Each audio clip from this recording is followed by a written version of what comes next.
If you're starting with a blog or you have a website to promote a small store, an Etsy, or you're looking into affiliate marketing, then Pinterest is your best chance to get traffic to whatever website or storefront or whatever it is that you want to get traffic to.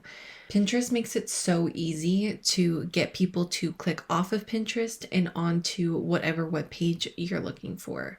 So I just wanted to go in. You can see here, it says that I have 947,000 impressions, but I actually am over a million.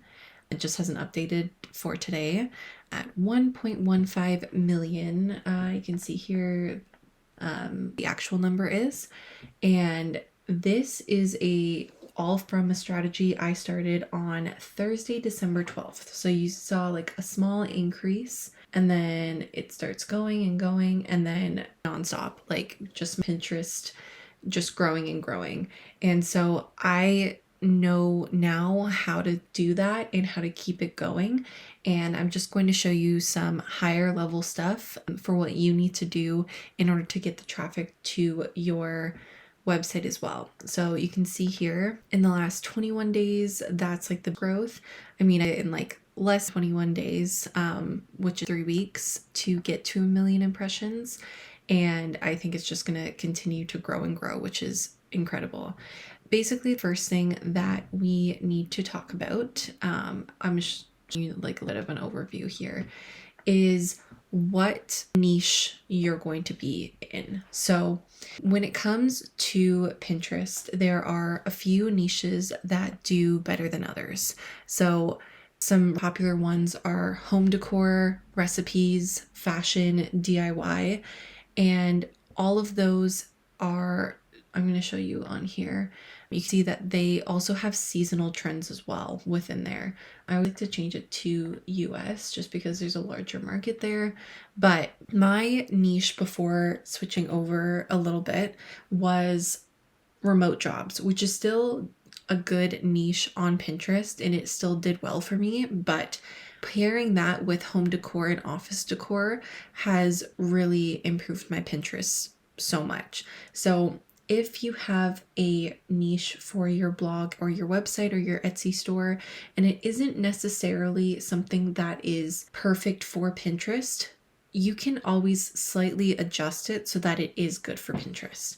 So you can see here, these are some popular interests on Pinterest here. Obviously, there are some that are better than others for getting lots of views to your Pinterest account. So for instance, like I mentioned, home decor is big, food and drinks is big, finance a big one, DIY and crafts, that's always big, that are just terrible for growing a blog, which like for like quotes is a terrible niche for a blog because there's no reason for people to click through to it. So when it comes to picking your niche, you want something that provides value for people in a visual way, but also gets them to click through to your blog. So for instance, I can show you what I mean here. So I'm gonna just pull over my Canva account and just show you some of my templates here. So these ones are my free templates that you can download using the link below. And these have been helping me so much recently with growing my Pinterest so quickly. And the way to get people to click through is with text overlay. So for instance, I put all this text on here so that people knew it was about templates, but these allow people to know what your pin is about and what it's leading towards. And you can make it very visually pretty as well by adding pictures into it from the blog post. Biggest thing is adding a number, and listicles do so well on Pinterest. So if you want to do well on Pinterest, you need to adjust your content for Pinterest, which is like the lesson that I learned. Because although remote jobs were doing well for me, the things that were doing better were 21 home office ideas.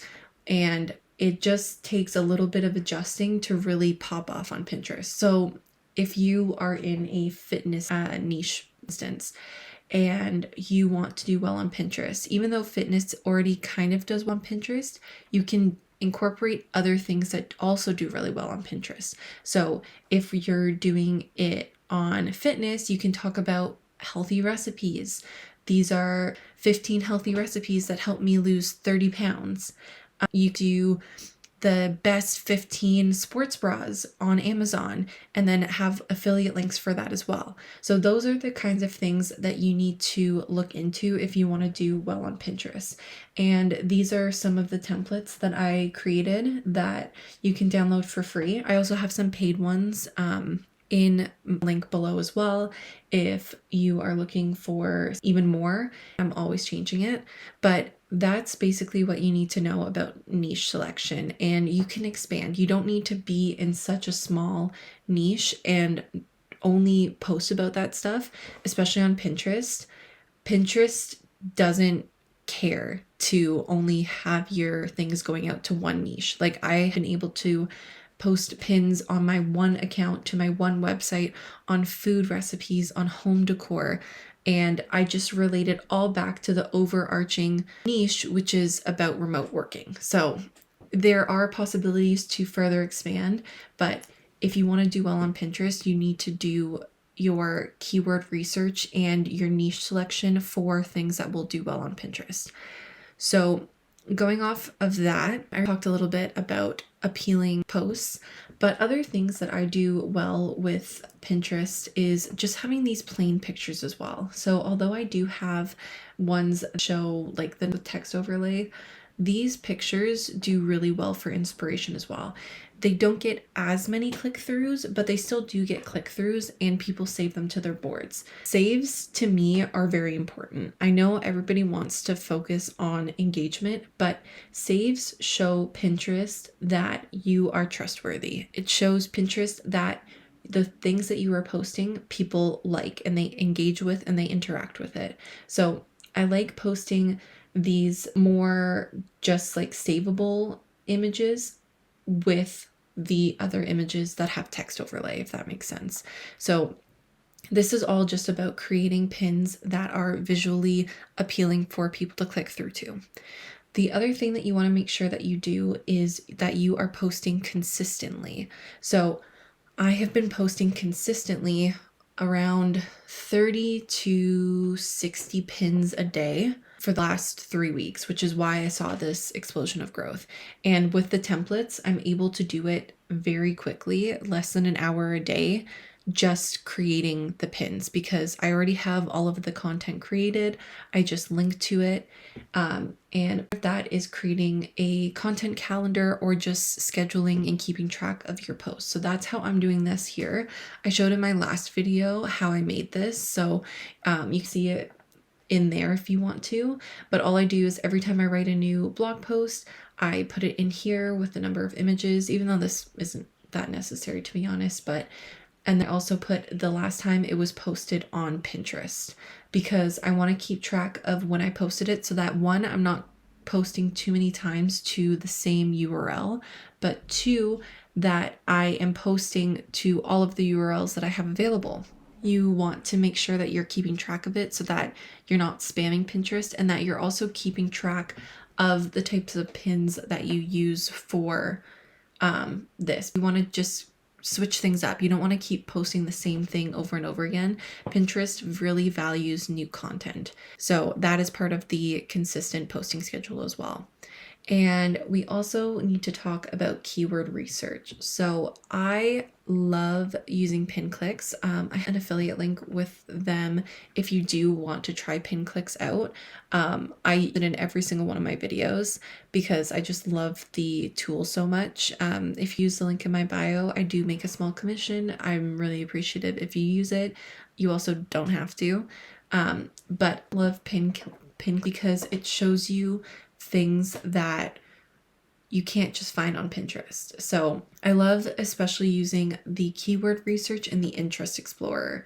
So when we were in here before and we were looking at interest, so like we're looking at home decor, you can see like this more like seasonal stuff, but we can pick any keyword here. Let's see, find a good one. Luxury dorm room. That's very interesting. Let's try that. Maybe I'll just search dorm room for Interest Explorer and it'll give me related keywords. I make sure I filter it to related interest so that I can see other things, but these are other keywords and interests that are doing well on Pinterest currently. So when you click through to it, you can see how many people are searching through this on Pinterest. And these are annotated interests that Pinterest has listed things as. I don't know how to explain it properly, but like there's so many interests versus keywords. Keywords, like so many, but interests are the specific things that Pinterest has said to categorize things. And so for here, you can see that 721 people search this a month. So that's not terrible, not the best, but I just like being able to see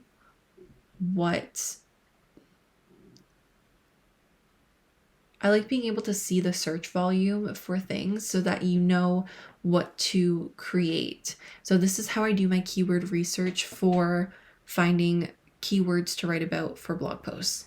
So you can do it that way, or you can just search it on keywords here, and it's starting to show now. So let's luxury dorm room. Was it dorm room or rooms? Dorm room. So we'll search it under keywords, and I should have also searched under Interest Explorer. Let's search under both because we're going to see if Pinterest has it as its own. Oh, it does have it kind of. Luxury dorm room. Yeah, so it does have it as its own interest. I think it was going to, but it does because 17,000 people are searching this. So this would be a great post to write about if are in the same niche for this. But you can also see it in the keyword research here, and then you can also see related keywords here. So if this is a keyword you're going after, you can look and see the top pins that are on Pinterest for this related keyword. And then once it loads, it gives it a pin score, and then it shows you how many saves, the position when you are logged out of Pinterest, and what day they were created. And it's really fascinating to me how many of these were created within the last couple of weeks. That is showing you that these are very good keywords to write about because they're doing really well right now, but they're also loving new content. So you're able to write a blog post about it. I would even create a board for this and then create pins for it. And your pins should look similar to what's trending if you want it to do well. So this, for instance, it's showing you that there's all of these beds that are just the pictures of the dorm rooms. So for this, for instance, if I was going to make a pin for it, so I would write the blog post, I would create a board for it because the search volume is so high, and then I would create like 10 pins all for this blog post, schedule them out over the next couple of days, and I would just use all of these keywords in the captions and in the description. So this one, for instance, you can see the annotated interests. So I would include all of these in your descriptions and also the board descriptions so that those pins can start doing well right away. So these are the types of things, and these are the ways that you're going to do well on Pinterest, is by creating content and creating it often. And you can use the different keyword tools. You can use Pinterest trends to find things, but it's all about creating new content for Pinterest and creating it often and staying consistent. So that is how I sort of shifted my approach and started doing really well on Pinterest really quickly. And I'm going to keep sharing everything that I did to grow my Pinterest account. And I'm going to share all about my blogging and how I make money blogging. So if you want to follow along on that journey, make sure you subscribe to my YouTube channel. I also have the free templates linked below. So if you want those, just them from the link in my bio. You can also use my link to get pin clicks But that is everything that I have for today.